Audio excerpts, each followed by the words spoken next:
Easy now. Papa got things making headlines. Come down. Ooh, you make my high come down. Always tripping when you come around. I'ma have to cut you off, like right now. You see, I don't want to drive me. You can say that for your mama. Maybe you should smoke some. Me try the marijuana. I was never you good. The vibe was straight. Showed you a couple of things and they ain't finna change. I treated you right. Everything was a gift from a time to your bag and Welcome to the Seahawks Man-to-Man podcast, powered by The Athletic. Shout out to the company. My name is Michael-Shawn Dugar. You guys can follow me on the tweet machine at Mike Dugar, MikeDugar. I am still verified. Shout out to Elon Musk, man. He ain't make me pay yet.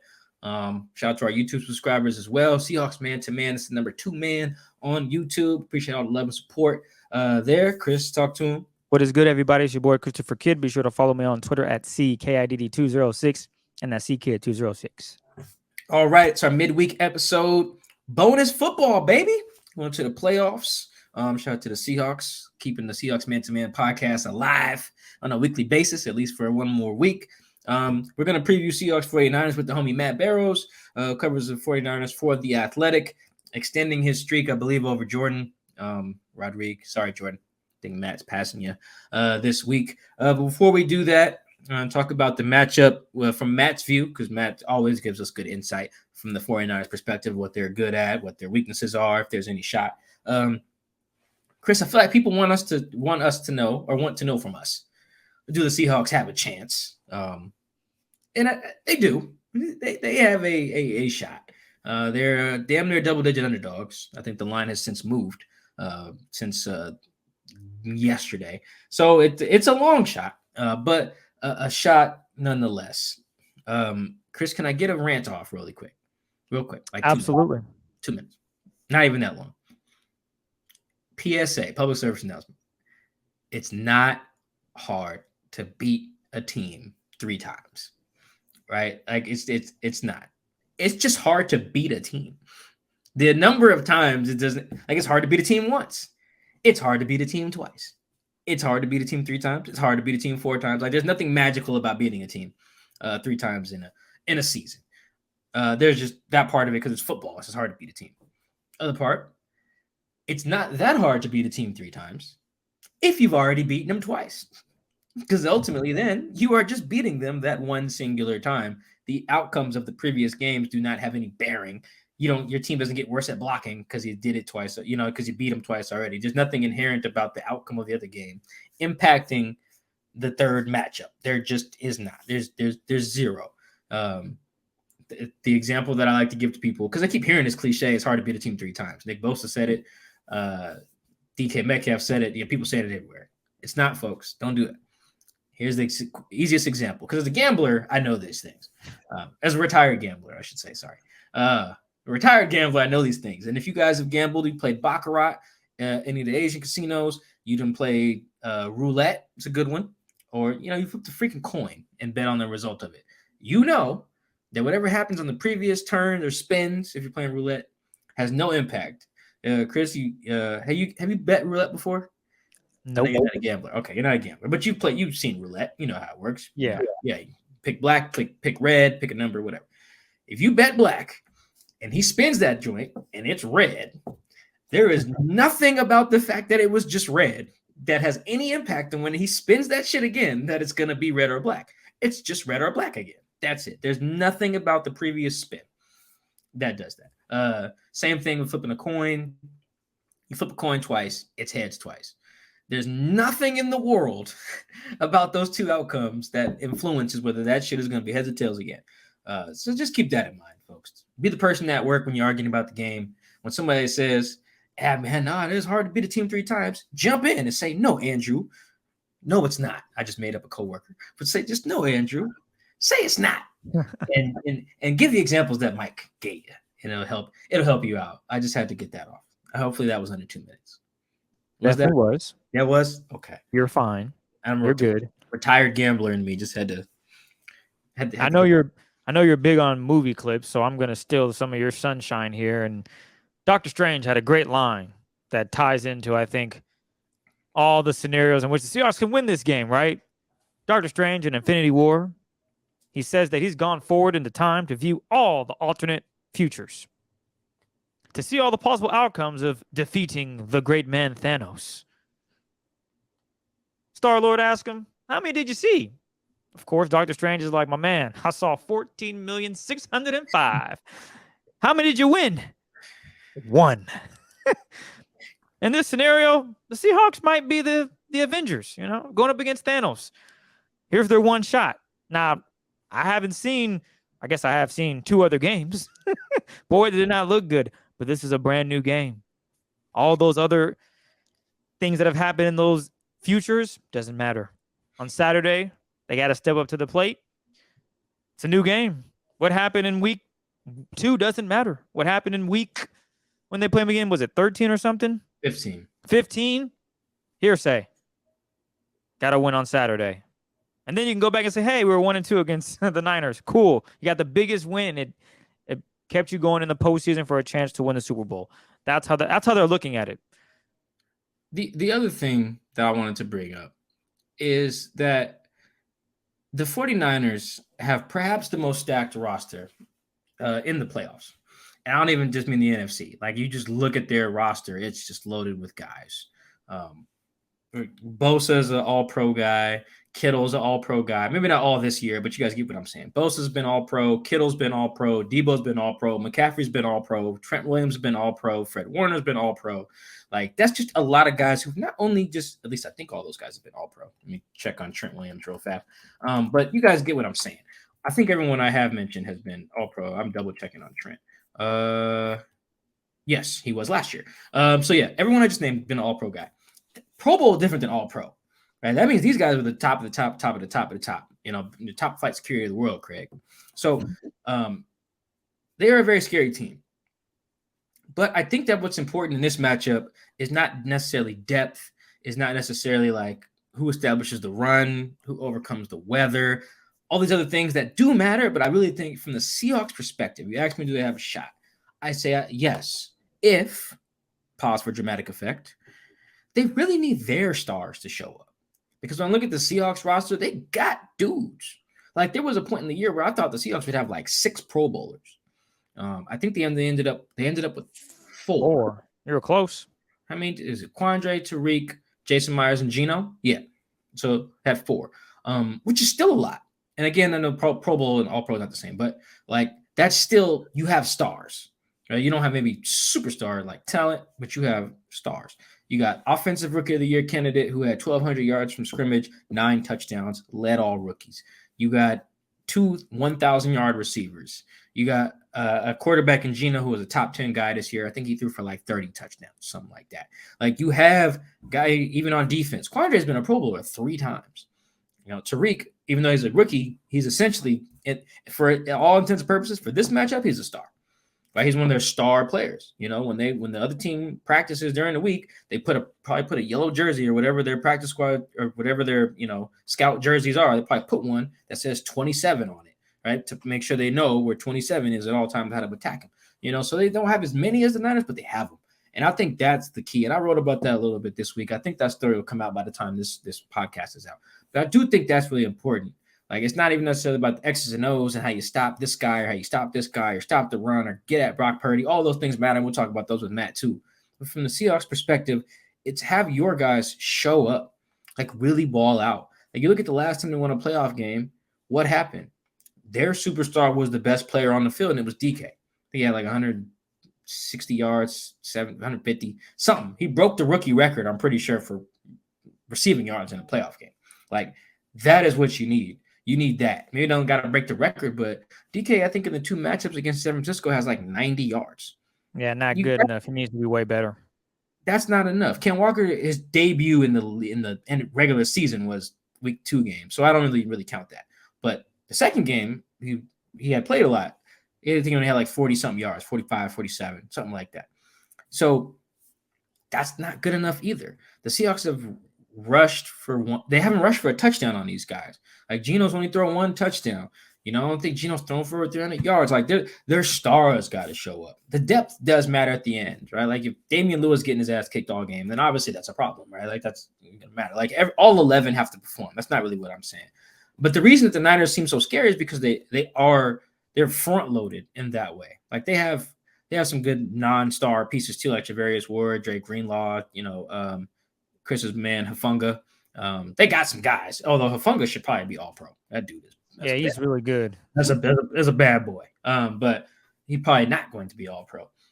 So my point is, that is what, if you're wondering how the Seahawks can get this done, beyond maybe getting some bounces to go their way, like we talked about in the last podcast, I really do think everything is on the stars. Like this is why you pay guys in the NFL.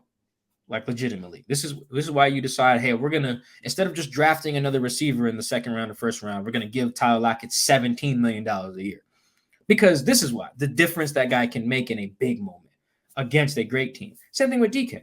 DK makes $24 million a year, and just how people are critical of Jamal fairly for performance relative to money being dealt. That's all fair. Same thing with DK. I think that all applies.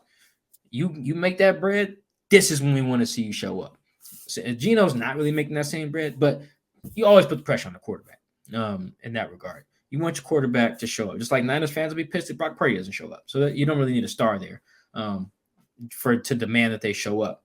But yeah, defense too. Like you look at some of the, Quandre has dropped a pick in each of the last 2 games against the Niners. Now, the first one, that wasn't that consequential. I think it was 4th and 9 from the 39, I think. And he dropped it in the end zone. So it actually would have cost his team yards by catching it. But that second one, you remember it, Chris, hit him right in the chest. Yeah, that changed the game. And I went back and reviewed that sequence because I had forgot how consequential that could have been. If he catches that and just runs, he maybe falls down to like the San Francisco 45 with about a minute something left, minute 50. Instead, the Niners punt. A few plays later, Travis Homer fumbles, and they return that ball all the way back to the 6. Christian McCaffrey scores. Instead of it, the Seahawks potentially taking the lead going into halftime, they were down 14-3, changed the whole tenor of the game. So and obviously Travis Homer holding onto the ball is not Quandre's fault, but you guys get what I'm saying. It's a difference between like a star player making a near interception, which Tariq's had a few of, Quandre's had a few of. This game, catch those joints. Like DK's had some drops in some big moments. Catch them joints. Geno's had a ball. It's like maybe a little bit too low, maybe a little too high. Nah. Put that on his chest. Put that on his numbers. Like this, expect excellence from your star players. Even Chenna, Chenna Nwosu. Chenna's at 9.5 sacks. He's been trying to make a name for himself this year. This is one of them games that if you want to see the Seahawks win, this one got to be one of them ones. Chris, you remember Jadeveon Clowney just took over that game against the Niners 2019? Career day for him. Yeah, a Monday Night Football where it was very clear, like number 90 is a bad boy and there ain't shit the other team could do with him. Yeah, get that from number 10 or DT 52. Either one, doesn't really matter. Both if you can, but that's just unrealistic. Like I think that's what has to happen. However it needs to happen. I don't care within the scheme, act out of the scheme, give a damn. That's really where the playoffs, I think, like really separates guys. Like when you decide like to get rid of a dude or pay a dude, I think playoff performance can really matter there because you're going best on best. You're usually not just beating up on some third string right tackle because the other guys rolled his ankle the week before. Nah, guys got their best guys out there. They got their best game plans. He's dealing with some of the best coaches usually. So you want your stars to show up. And you notice I'm naming everybody on the Seahawks who got a bag. Chenna didn't get a huge bag, but, he got a little bag. He was the biggest free agent signing. All right, this is what you signed him for. Quandre got the bag. Good for him. Great for him. It's time. Tyler got the bag. DK got the bag. Jamal can't play, so you don't count him. Everybody else, and I'm only counting Tariq because I know he expects that of himself to play like a star. So, yeah, I think that's – if you ask yourself or you ask us, all right, okay, Mike, Chris, how can we win? Do we got a shot? That's how. And I don't think that's unrealistic that it can happen. You look – I went back and rewatched those games. There were a lot of plays where if the best players on the team would have played a little better, they would have easily put up some points. That had some fluky stuff happen. Tyler dropped a punt, but that also goes into, or he didn't drop a punt. I think he got blocked in. Someone got blocked into him on his own team. and Yep. like a fair catch. Yeah, it's a little fluky, but then they also had the play where DJ Dallas threw an interception. So some fluky stuff in there, but like you just need your guys to dominate. You need your stars to show up. Now, I mean, if like Noah Fant has 150 yards receiving or something like that, that's great. But I'm not like asking that of him for the upset. Like I'm asking the other guys who are like, that's what you're here for. You're here to be a leader, and you're here to kick the other team's ass when they have good players too. So that's what it is. Yeah. That's what you need on Saturday, man. Because the Niners have their roster is so goddamn stacked. It don't make sense how good them and the Eagles have just stacked. Look at the Eagles defense when you guys get a chance. That front line has like 17 dudes with 10 sacks on it. It's absurd how good their corners are. Nasty. Oh, it's crazy. The Eagles and Niners stacked. The way to beat those guys is to have your dudes who are ballers show up too. That's it. What? They also, what happens is when your superstars show up, or in your case, stars. So when Quandre Diggs shows up, when Tariq shows up, when Abe Lucas shows up, when Kenneth Walker shows up, that elevates everyone else's game. So guys like maybe Poona Ford, you haven't heard his name in a while. Maybe he steps up and makes a big play. Maybe Darryl Taylor, he has a strip sack. Everyone elevates their game when they see their stars going out there and dominating. Maybe Derek Young flashes a touchdown here and there. Everyone has that confidence when they see DK out there doing this thing, when they see Lockett out there doing this thing, especially with everything on the line. Actually, your season on the line. Yeah, it just amps that up. So with that being said, to your point, your stars got to play well. It's unfortunate that Jordan Brooks is out, because I think that would definitely help elevate Cody Barton's game. But now Cody is a part of that unit where he has to just step up and be that star on Saturday. And everything that he's learned from week one up until this point has led him to be a leader on this defense, which is, I'm sure, he's what he wanted. So now he has an opportunity to go out there against this Niners defense. He knows what the Niners want to do. The Niners know what they want to do. Who executes better? That's really also what it comes down to. Who actually executes? Who actually does their job? That's what it's going to be. Do your job. Superstars, stars, come out and play. Do your thing. And I think maybe the Seahawks can definitely come out with a victory and be moving on, which would be quite the journey for sure. Yeah, no, I would. Yeah, and when stars play like stars, it just increases the margin for error. Like there's only so many swing plays in a playoff game.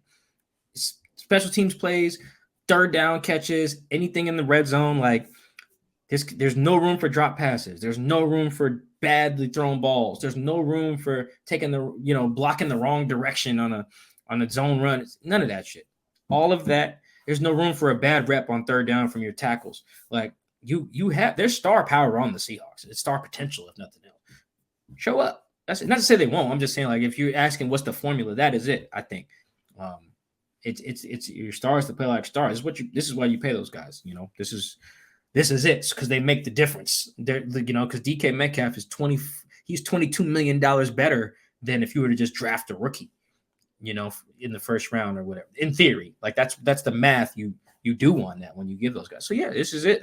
That's what I'm gonna be watching. If you ask me, on Saturday, I'm gonna be locked in, belly full, because the Niners usually have some decent food, not great, at Levi Stadium. So yeah, full belly, coffee in hand.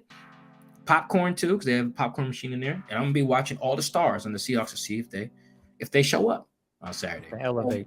Well, you know what? Our next guest might be able to tell us who some of the superstars on that Niners defense are, especially if you're unfamiliar, if you're first time listening or watching the show.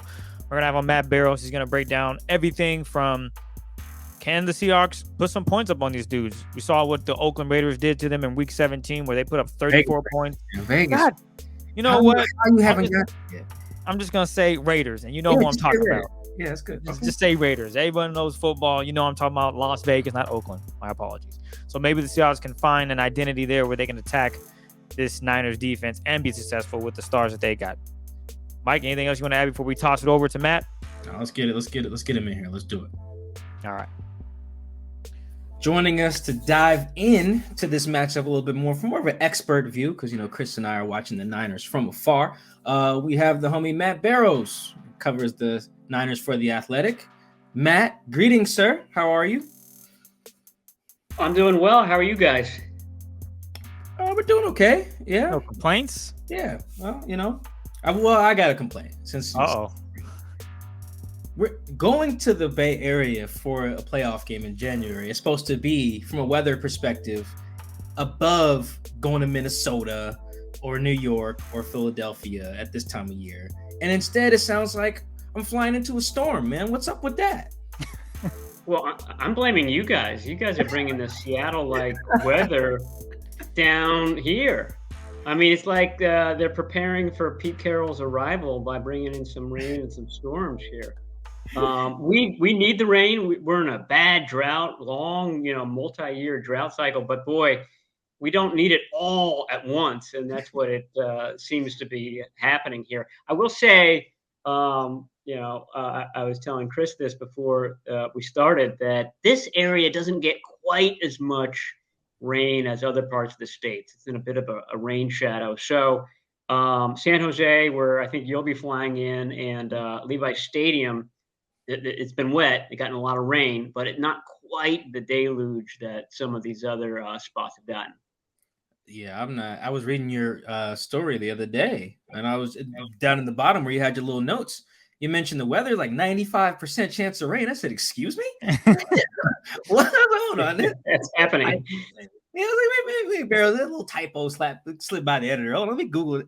I was like, "Oh shit, he's right. It's gonna be dumping." Oh man, that's unfortunate, man. They're gonna get some real old school, establish the run football on Saturday. Yes, we are.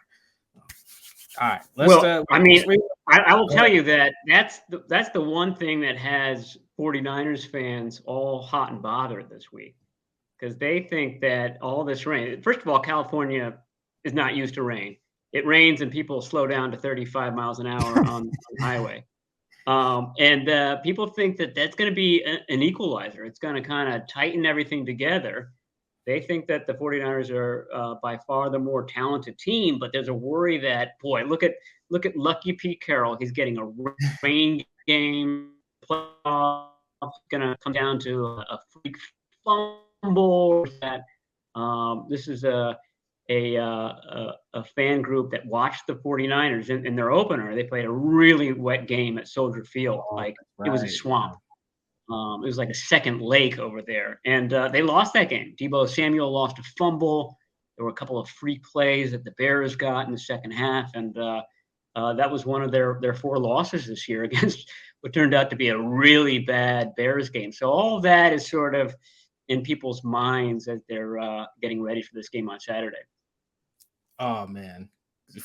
Go ahead and on behalf of the Seahawks Man to Man podcast, Matt, let them know they are overthinking this. if that is the case, rain, sleet, or snow, man, it looks like I think Kyle Shanahan could play with Chris at quarterback and find a way to run for 200 yards on somebody, man. Not necessarily on the Seahawks, but just on anybody. That dude is a mastermind. I think the Niners fans have not as much to worry about as they think down there. Chris might be taller and have a better arm than the 49ers quarterback. I appreciate it, Matt. No way. I could probably clock in at do you know if Purdy's 40 by any chance? It was good. Under 5 for sure. Okay, never mind. I was gonna say I might be able to get Purdy, but if he's running 4 or 5, I can't get that. I can get maybe 4 or 6, 4 or 5. Yeah, he got me. No, I'm saying it's under 5 seconds. So I think it's okay. High 4s, we'll call it. Okay, you know what? In front of me, if you guys are curious. I might be able to hang with Purdy. If you throw down a race, man, put some money on I might be able to get him. He works on his. They call him Baby Bosa because he works on his quads a lot. So he's actually really quick. He's quicker than we'll call him quicker than fast. Okay, but he has been able to kind of spin out of tight spaces pretty regularly since he became the starter. It looks like Purdy ran a 4.84. Oh yeah, I'm getting him. Yep, easy. Both are. Yeah. Yeah, Mike has it on tape.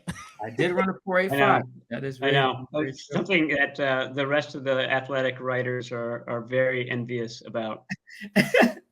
One more thing before we jump in there. I want to actually talk a little bit more about Brock Purdy. But you know what? Maybe the Niners fans, I remembered this once you mentioned the Bears game. Maybe they aren't overthinking this that much, because now I'm looking at the 4 games they did lose, and they had no business losing 3 of them. So they lost at the Bears week 1, 19-10 in a monsoon.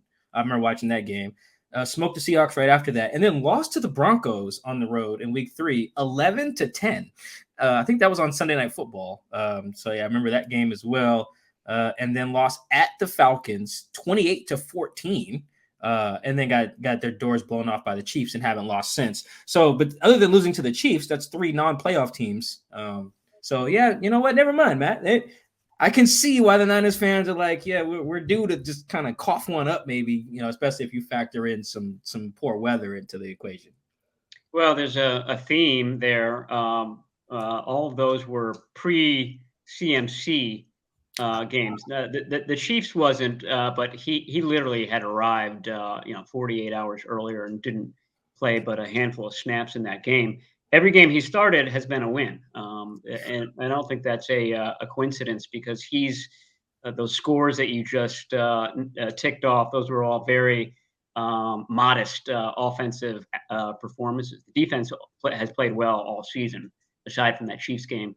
But it was the offense that was just kind of coughing and sputtering, and McCaffrey really kind of added an element. And he just been the perfect fit for the Kyle Shanahan offense, which hinges on, we're going to run and pass equally well out of the same personnel groups.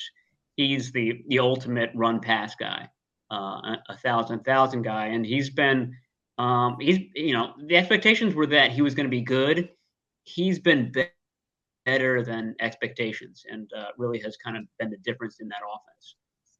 Yeah, Pete Carroll has called the Niners 2 times unprompted. He's called them loaded, and that is, when you watch them and you look at their roster, you see why, man. 4 different guys who have gone over 1,000 yards receiving, not all in the same season, but guys who have done it, including McCaffrey, like 5 or 6 different all pros total on both sides of the ball. It's insane, the collection of talent that they have. And not even just, I know in the years past, John Snyder and Pete Carroll have kind of lamented like, oh yeah, we haven't really drafted that high. Everyone else in the division has had a top 10 pick, since we've had Russ. No, man, you look at some of their picks that the Niners have. They've got all pro guys like Kittle in the 5th round and Debo in the 2nd, I think. It just isn't, everybody ain't Bosa. Fred Warner wasn't a top 10 pick. They just drafted so goddamn well, man. Is this the most loaded version of the Niners you've covered, you think? Yeah, I think offense and defense. I mean, back in the day when they were playing the Seahawks in those epic battles, I think that the defense might have been a little bit better. Patrick Willis, Navarro Bowman, Justin Smith, Alden Smith. But I remember, 2011, 2012, there were still some issues on offense. And this offense, as you said, has, I mentioned McCaffrey's ability to run with the ball and to run pass patterns. Well, they got Debo Samuel to do that too. George Kittle's excellent after the catch. Kittle has really kind of heated up with Purdy. I mean, he's got, I think he's caught 2 touchdowns in 3 of the last 4 outings, including that game in Seattle in December. So he's heated up quite a bit. I mean, his big critique over the years has been, yeah, he's great at all these facets of the game, just doesn't catch a lot of touchdowns. Well, he has 11 this year, and only Travis Kelce with 12 had more. Oh man, Chris, this is a juggernaut. No, this is juggernaut for real. And that segues into the quarterback. They're undefeated with Brock Purdy, also undefeated with Christian McCaffrey, like you've mentioned. So this gives an opportunity to ask a question we have quite literally never asked on the podcast before. I love doing that. Matt Barrows, sir, is Brock Purdy good? Brock Purdy is good. I mean, we've been bending over backward to find a flaw in his game because, he's the last pick in the draft. I mean, how good can this guy be? There's got to be something that he struggles at, but he's been good. I mean, the scouting report will tell you that the deep ball has been an issue, and that has kind of crept up from time to time. You guys were mentioning the Las Vegas game a couple of weeks ago. That was where he faltered a little bit, left a couple of throws too short, one of which was picked off. But boy, I mean, you have to kind of really search for mistakes from him because he's been sharp. I mean, the timing has been good. I mentioned his ability to kind of get out of pressure and pick up yards with his feet. That's been good. The accuracy has been excellent. The leadership has been excellent. Um, I keep joking that the only thing he needs to work on in the offseason is he needs to grow 3 more inches because he gets a lot of balls batted down at the line of scrimmage. But I mean, other than that, it's been very good, and I think he realizes just the responsibility that he has. As you said, the team is loaded. The one sort of shortcoming is the QB position. You would think. But he realizes, that this team has Super Bowl aspirations, and he's kind of prepared himself accordingly. He hasn't been overwhelmed by it, but he's been very kind of humble this whole time, and I think that's what's kind of keeping him sharp week in and week out. We forgot to mention this, and we're going to jump to it right now. We can't let you off the hook. You got to make a prediction here on who's going to get the win. I did think that. I'm sorry. It's all good. So with that being said, you're 2-0. All right. You picked the Niners to win, and actually 1-0 because you only had you on the first week. First time they had the second week of the season, that is, and you picked the Niners to win in fashion, and boy, did they. But now here we are at the end of the season. Super wild card matchup. Who do you have getting the W? Give us a score. I hate to disappoint your listeners, but I do have the 49ers winning this game. But I do think that, the weather is going to be a factor. I mean, it usually is this type of year. It's why playoff football is typically really good because it sort of evens things out a bit. But, as we keep talking about, there's just a real kind of talent disparity here. And I think that the Seahawks, in week 2, they had that blocked field goal that they returned for a touchdown. They could get a fumble here and there. They could keep it tight early on. But I think over time, the talent disparity kind of takes hold and the 49ers win. I'm going to go this is good because I have to do this with my partner, David Lombardi, too, and haven't really thought about a score. But I'm going to go – I think it'll be some sort of ugly score, ugly game, ugly score. I'm going to go 25-16 49ers. Ooh, so I don't know how they get to 25, but that's what they get. Niners are favored by 9.5 points. You are right there, Barrows. That's close. Oh, that's right. Wow, that's right there. That's the Seahawks. Oh, there's some people sweating it out in Vegas. If that, what is, are you? And that's you taking the what's 25 plus 16? What is that? 35, 41. Yeah. Sounds about 41. Yeah. Sure, I'm gonna trust you. What is the line there? The over/under is 42.5. So Barrows is right on it. It's right on Vegas. You're good. Vegas. Oh, yeah. You don't mess with Vegas, man. All right, I like that pick. What you got, Chris?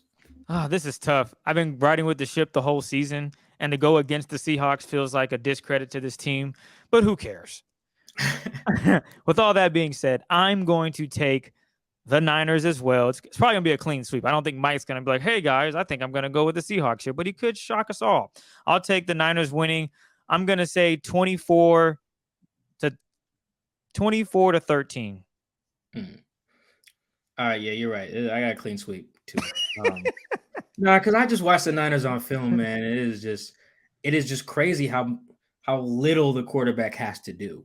Which is, it doesn't have to do much. You just get the ball to 11 or whatever Brandon Ayuk is. Get the ball to 85, get the ball to 23, and then just don't fuck up. I mean, really, that's it. Like you do those 3 or 4 things, beat a blitz every once in a while on third down, and you'll score 30. That's as Matt knows, that's what's been happening. I'll go like 19-14.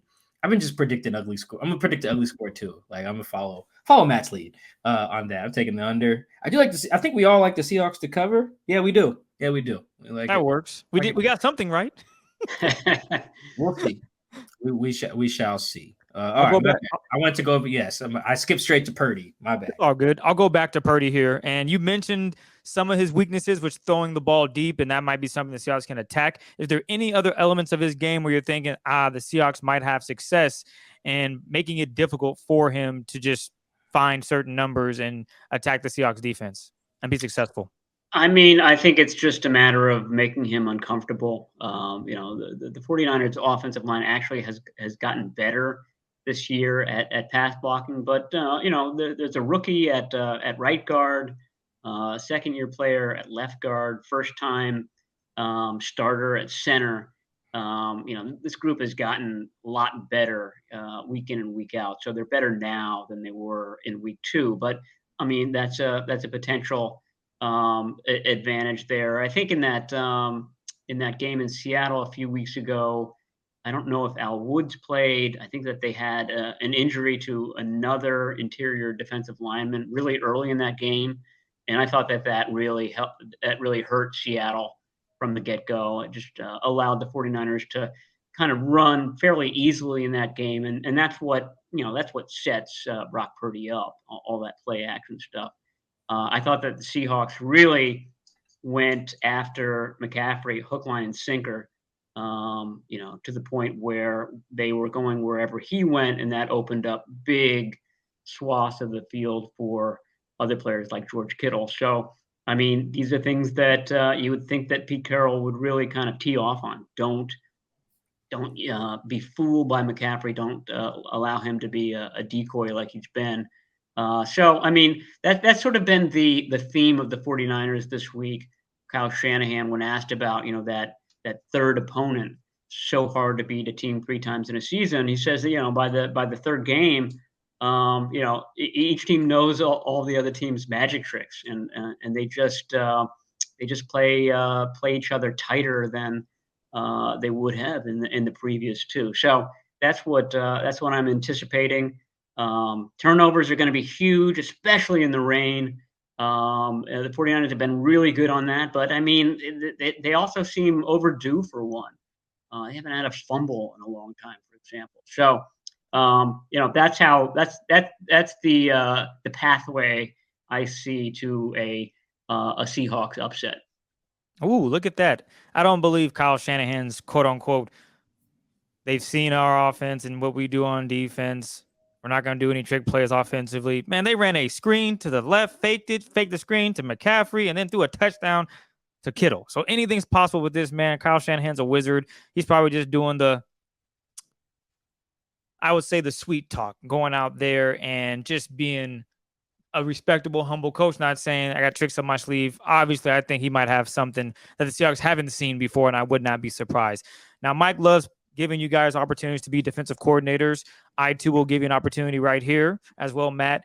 If in this scenario you're the defensive coordinator, how do you attack this young quarterback? Even though, to your point, he has done everything they've asked of him, he hasn't really shown too many mishaps. But if you were D coordinator and you're going up against Brock Purdy in this 49ers offense, what are you looking to attack? Because I saw the Cardinals blitz quite a bit. Wasn't too successful. So what do you have for us there?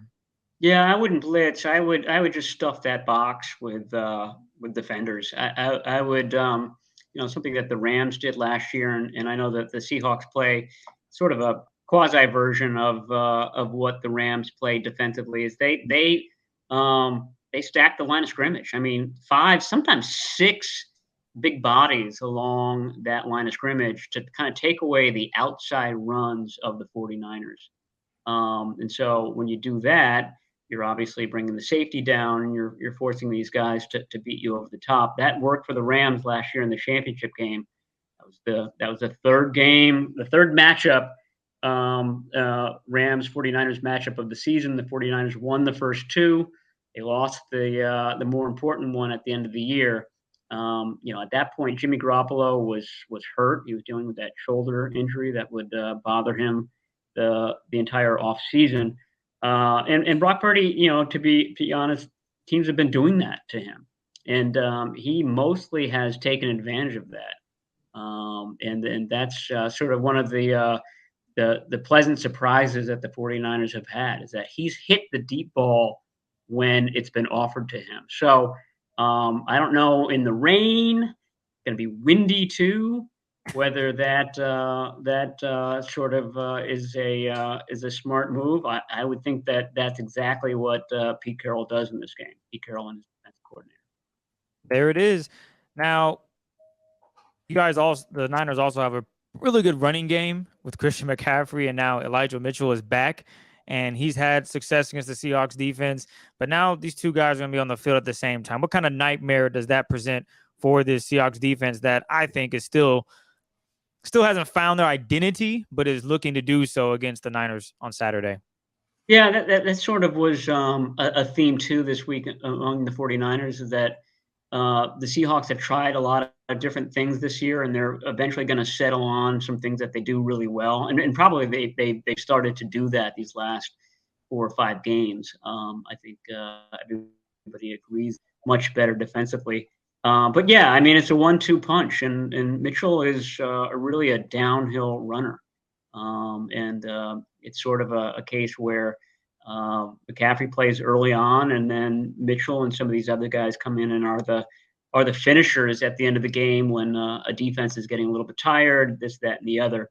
Both of these guys, and this is more so for McCaffrey because he came in week 7 and really wasn't used to the precision needed with these outside zone runs. I mean, this is the bread and butter of the Shanahan offense. And it just takes experience. And, I think certainly now, mid-January, he's way better at it than he was in late October when he first got here. So, that's the key for 49ers to be able to hit some of those big gouging runs that they've been able to hit these last.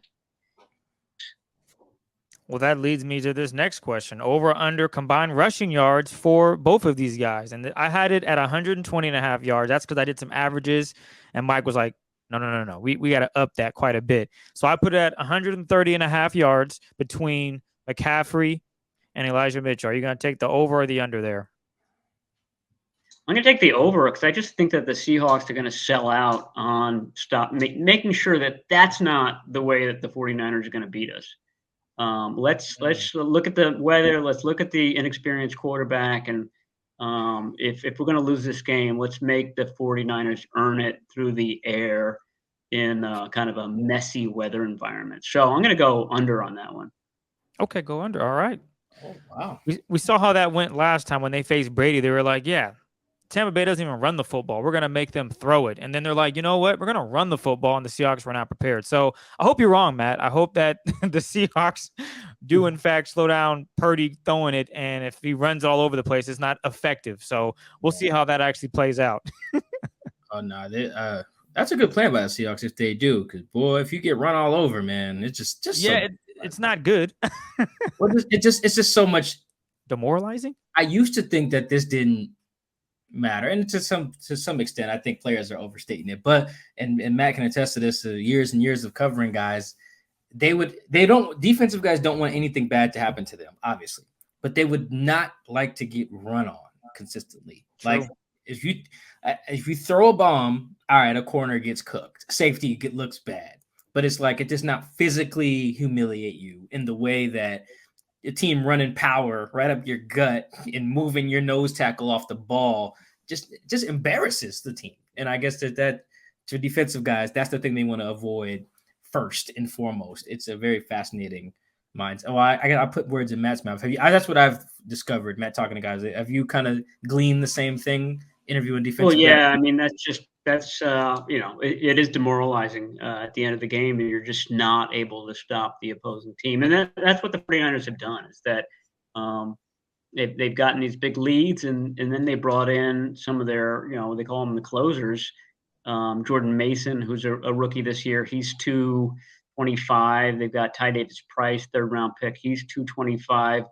Like I said, Elijah Mitchell, I don't know what he is these days, probably around 215, but he runs like he's 230. They just, bring in some of these heavier hitters, and that demoralization starts to take effect.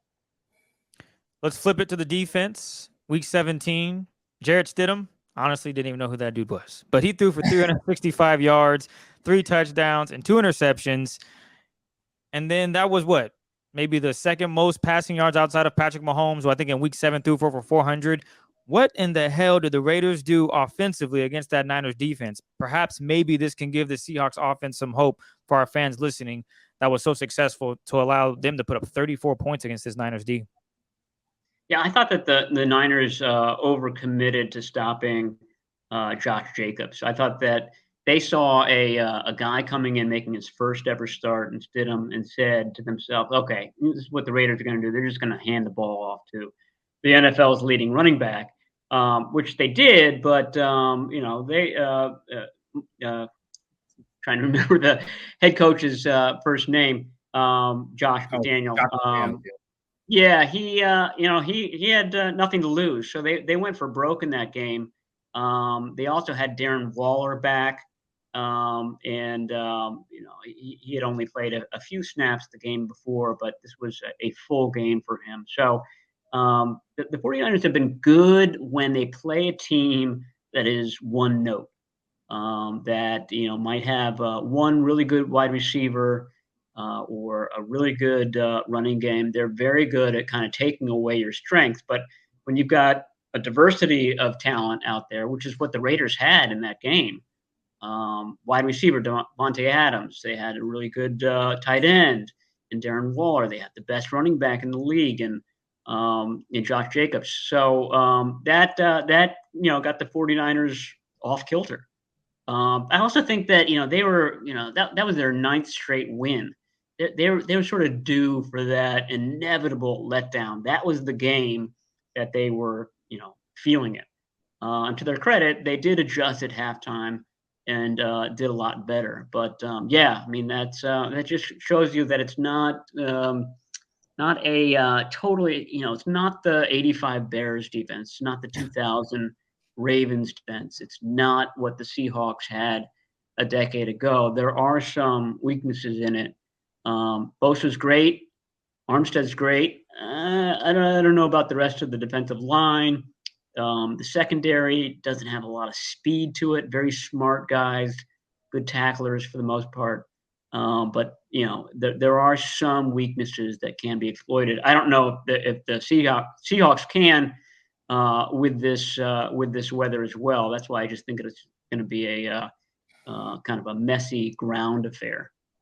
Yeah, the thing that's scary about the Niners defense, though, like you mentioned, that they've been able to kick people's ass when you kind of make them fight with one hand behind their back when they have one guy that they got to take away. The Seahawks have a 1,000-yard rusher in Ken Walker, 2 1,000-yard receivers in Tyler and DK, and the Niners just take all that away.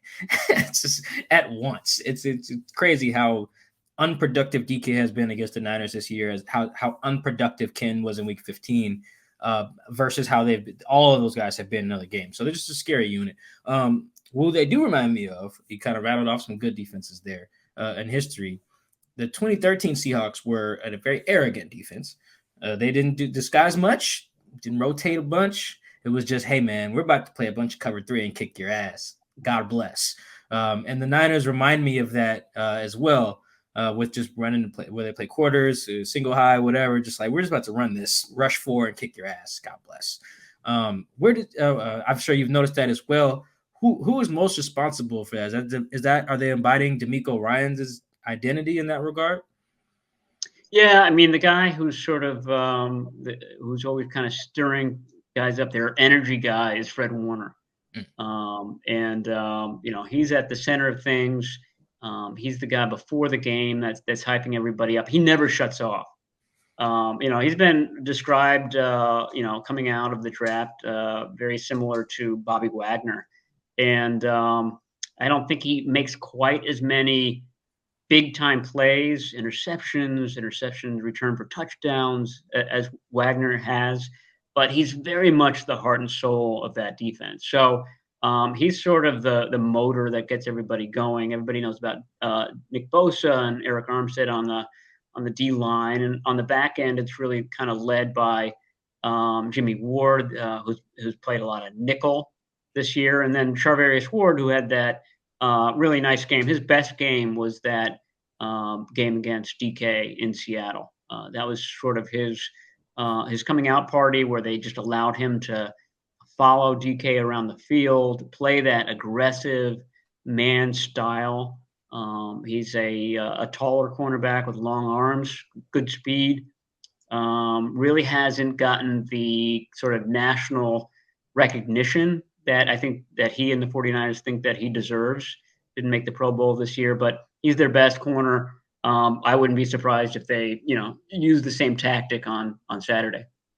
Yeah, that watching him, honestly, and Emmanuel Mosley too, before he got hurt. Like week 2 Mosley and week 2 Charvarius Ward, you would think that like they have a personal vendetta against DK the way they are playing this. No, for real. Like when you watch that, I don't watch those guys enough against other people, so maybe I just have that that bias there. When I watch those two against this guy, though, it looks like they're just out for blood. Like D'Amico or Fred or somebody got him, shook him before the game and said, if you let number 14 catch a pass, you're off the team.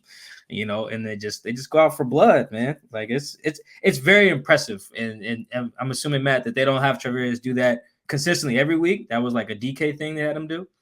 Yeah, that was the only week he's done it. In fact, a couple weeks later they play the Raiders, and Devontae Adams had a colossal game. And most of that came against Diamador Lenore, the other cornerback. And so the question was, why didn't you just have your best cornerback follow their best wide receiver like you did against the Seahawks? And never really got a great answer for that from D'Amico.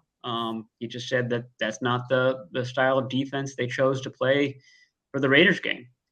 So I don't know if there's a particular style that they seem to like against the Seahawks, but I'd be surprised if they switch it up. I mean, the Seahawks have scored exactly one offensive touchdown in 2 meetings this year. So that was another theme this week. I mean, we're not going to change anything up because our defense, our blueprint so far has been so solid. Yeah, if it ain't broke, don't fix it. That is another way to say that. I will, before we get you out of here, Matt, I want to plug one of your stories here because I thought it was fantastic. And it was something I want our readers to hear about, our listeners to hear about. It's not about the Seahawks, but just in general, I think it's a cool idea. Kyle Shanahan just gave you access to the locker room at halftime of their December 11th game against the Buccaneers. I mean, you wrote about it. Peep the story as well, guys. The headline is inside the 49ers locker room. Inside the 49ers halftime locker room, bananas, bathroom trips, and study time for Brock Purdy. It's just so good. It's on The Athletic. Great story. But is there anything else maybe that you want to expand on from the story that didn't make it? Just what's that experience like of all your years covering the league as long as you have and being in a locker room at halftime? Maybe some misconceptions that you learned, some myths you busted from being in there. Just take us through there, man. Yeah, I mean, I found it fascinating. I'm not just saying that. I have been. This is my 20th season, so I covered just about everything. And one of the things that I haven't is, what happens in the locker room. And I knew that it wasn't the win one for the Gipper rah-rah stuff, bang locker rooms and gathering the guys around like they do in any given Sunday. But there was more of that than I was expecting. I was expecting sort of an antiseptic, each position group kind of going off into a corner and sort of quietly going over the plays in the first half, something like that. But it was half classroom and half really a lot of energy, and they had just really throttled Tom Brady and the Buccaneers, and so I think that accounted for a lot of the energy that I was just kind of absorbing. I was feeling in there, and then basically it's divided into half. Basically 10 minutes inside that locker room. The first half is the players get to do whatever they need to do. Go to the bathroom, go to their locker, unwrap the tape around their wrists and rewrap it. Have a power bar, have a peanut butter and jelly sandwiches. Peanut butter and jelly sandwiches and bananas were the two main food groups in the locker room at halftime. And then it all of a sudden stops, and all that kind of frenetic activity stops, and it turns into a classroom that's separated into offense on one side, defense on the other, and they're just basically going over everything that they want to run in the second half. And it's very kind of quiet, very, very library-like. And then they whip it back up and, meet in the middle and then go back out for halftime. But it was a lot happens in that 10 minutes. And I know it's routine. for the players, but it was anything but for somebody who's never experienced it. And what I really liked, and I quote tweeted this when I shared your story, is that I want people to read it, if for no other reason, to stop yelling at us to ask why the team X doesn't make adjustments at halftime. Guys, they're in there for 10 fucking minutes. There's only so much that guys will do. You got your quarterback probably goes in there and take a shit. All your linemen are retaping their ankles. You got some guys on FaceTime with their mom, some guys in the back praying. You only, like you said, only going over the scheme for about 4 or 5 minutes. You're not changing everything in that time. Yeah, and you have to know it too, because if you're not paying attention, I mean, there are sitting there, literally a classroom. They set up chairs in front of a whiteboard. If you're not paying attention, I mean, that was one of the kind of neat things, is that Shanahan not only will call plays in the second half that they practiced that week, he'll call plays that they ran back in 2017. So if you're not on your, it's going to be obvious to everybody, and you're going to let everybody down. So it's very, very intense during that second half sort of classroom session.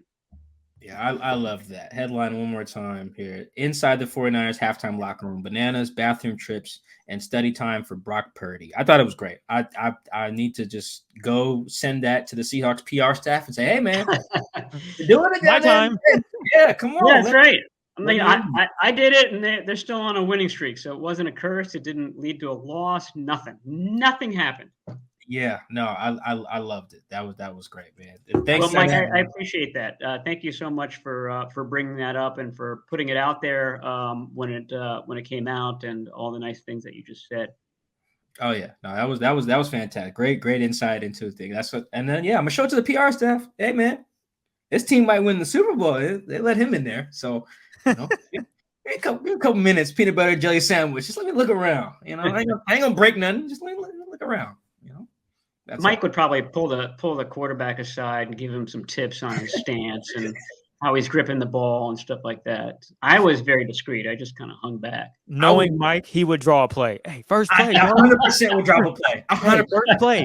Have DK do it out and up, man. Pete, hold on. I got this. Yeah, that's exactly what would happen. But yeah, I agree with Mike on that. It was a great piece. I enjoyed it. It reminded me of when I played football in high school, of how our locker room visit would be, because our halftimes also were short, but now it's amplified because this is the best of the best, and they have a halftime too. So just reading that and understanding, it's pretty similar. Only thing is they're just really good at what they do, and professionally they're doing it at the highest level. So granted, I didn't eat anything for halftime because I wasn't on the field, but lovely piece, man. I enjoyed it as well. All right. Thank you so much. All right. Thank you guys for tuning into the Seahawks Man to Man podcast, powered by The Athletic. Shout out to our guest, Matt Barrows. Might be our last guest of the season there. Hopefully not, but you never know. Matt, anything else you want to plug? Anything else you want to shout out? Podcast or anything before we get you out of here? Yeah, I got another story, this one on Christian McCaffrey. We've been talking about 40 times today. I was sort of surprised that he really gets his physical gifts not so much from his dad, longtime NFL star Ed McCaffrey, but from his mom, who was a soccer player at Stanford, who once ran I think it was a 4.8 while she was pregnant. Oh, yeah. So I mean, wow. That's bragging right. That's family bragging rights, because none of her sons, she has 4 sons, none of her sons can say that they ran that fast while pregnant. So he really gets a lot of his physical gifts from her. So it's a story about that relationship and sort of his family background. Wow, I know that story is going to be fire, because you paused for dramatic effect before you dropped that pregnancy part, and it was just perfect. Like I already know you crafted that well. In the dot. Yeah, for sure. Oh yeah, that was damn. I'm excited. Yeah, no, when that dropped, I'm gonna share that out too, man. So thank you, Matt, for joining us. I will see you down at the game on Saturday. We appreciate you guys for tuning in to the pod. We will catch you guys after the game, Sunday after the game, most likely, not Saturday. And anyway, thank you guys for tuning in. Catch you later. Peace.